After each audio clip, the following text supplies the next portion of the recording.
All right, we have here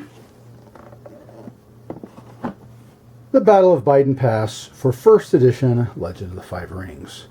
Legend of the Five Rings began in 1995 at Gen Con, but they released their starter set, the Learn How to Play set, in November of 1996, after they released Imperial Edition, Shadowlands, Forbidden Knowledge, and Emerald Edition. This came along too. It has armies of the dragon, it has armies of the crab. The box cover has Matthew Wilson art. Togashi Okuni is my favorite daimyo, and since I'm a Dragon Clan player, usually one I play with. This is a very nice box set. Let me show you a few things. The box itself is made of the kind of cardstock you would expect out of the boxes that Dungeons & Dragons had its settings made out of in the 90s. So it's actually pretty solid material. It does announce that you have 2 rare cards in the box set, but the funny thing is that by introducing the rare cards into the box set, they became a little less rare. It doesn't matter too much if you're just worried about playing the game.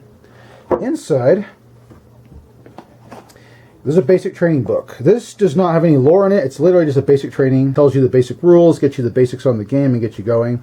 It does have a play-by-play in which you take each sealed deck, that's going to be important here in a second, each sealed deck, lay them face down without shuffling them, and you play through what you have here in the game. So that's unique, and I haven't seen too many other games do that. So that's something you get with the basic training in Rokugan. This is the actual rulebook, and it does count as a rulebook for early editions of Legend of the Five Rings. It doesn't include rules for anything that came afterwards, such as Ancestors or for Keyhose. But congratulations, this is a rulebook that stands in as your basics for playing Legend of the Five Rings back in the original era, 1995 through 1997. Although I do think they kept their basic rules until 1998 or 9. I forgot that detail. It comes with a letter from Hida Kasada, which, let me show you what the letters look like in general. Here's the actual letter, and here Kasada is saying shortly, go win this way. And this is the layout of the deck. So that's what you get in these clan letters. They have the turn-by-turn playthrough guide that shows what should be alive and destroyed after following the playthrough guide for the basic training here on the back. Yeah, that's what's in each of these. Then you have a bit more of a hopeful letter from a misspelled Togashi Okuna. Togashi Okuni. Yokuni, you know, of the nation. So, this one similarly has on the back what should be alive or destroyed. Which is funny, in the playthrough, they pretty much kill off 3 of the provinces, which is an okay thing considering the Dragon Clan Stronghold's ability was to increase by 2 points of strength for each destroyed province you had, which isn't bad, but having more provinces is better, trust me. I played this game long enough. You can sacrifice 1 or 2, but when you're down to 1, you're screwed. Here's Togashi Okuni's letter in all of its letterness. It's more hopeful and fun sounding.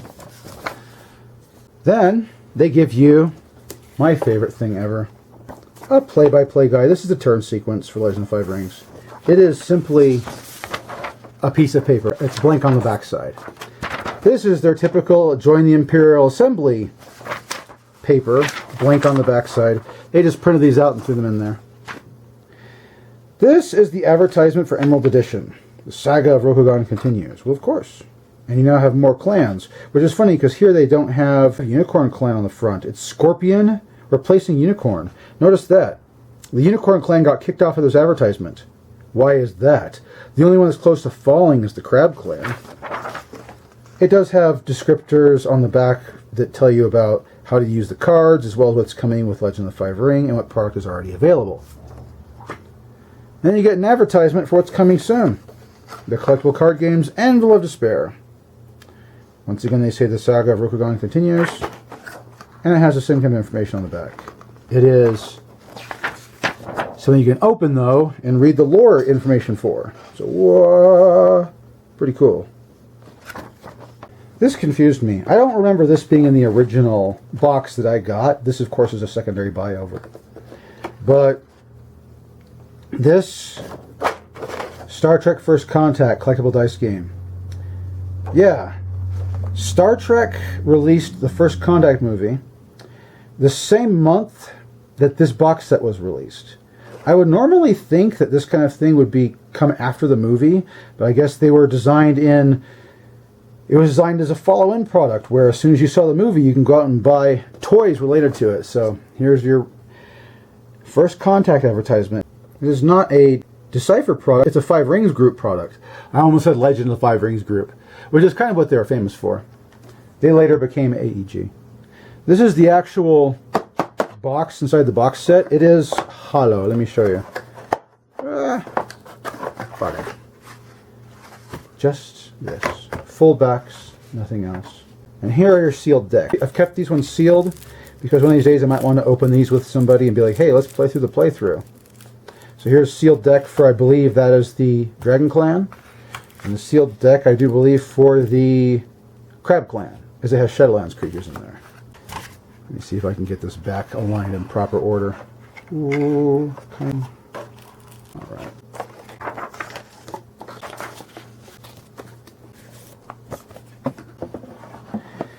Anyway, this is Beiden Pass, or Beiden Pass to pronounce it correctly. Or no, it's Beiden. That'd be Beiden Pass. So this is Beiden Pass. It's the starter set for Legend of the Five Rings that came after they released 4 waves of product. Funny, right? Well, that's just how they did it. If you ever want to get this, you can. I do not recommend it if you are an actual hardcore card player, as the cards you get in here are relatively good. Daira's okay. The Monstrous War Machine of Fuling is okay. You do get the Sword of the Dragon and the Sword of the Crab, so that's a good thing. If you can find it for cheap, that's good. If you can't find it for cheap, don't pay too much for this. I bought this thing right here for the same price it was released as, $25. So this is not too much of a setback for me. If they're going to ask you to pay $80, those are collector's prices. Trust me there. Now, I like having a brand new fresh box. My original Beiden Pass box literally is chipping at the edges. It's so old and worn. So this will be a nice new update of transportation for my card decks. But in any case, this is a box set, and if you want to go buy it, have fun finding one. They do exist, and they are available. But like I said, prices may not be worth what the contents are. Thanks very much for watching my video, though, and may the dice always roll in your favor.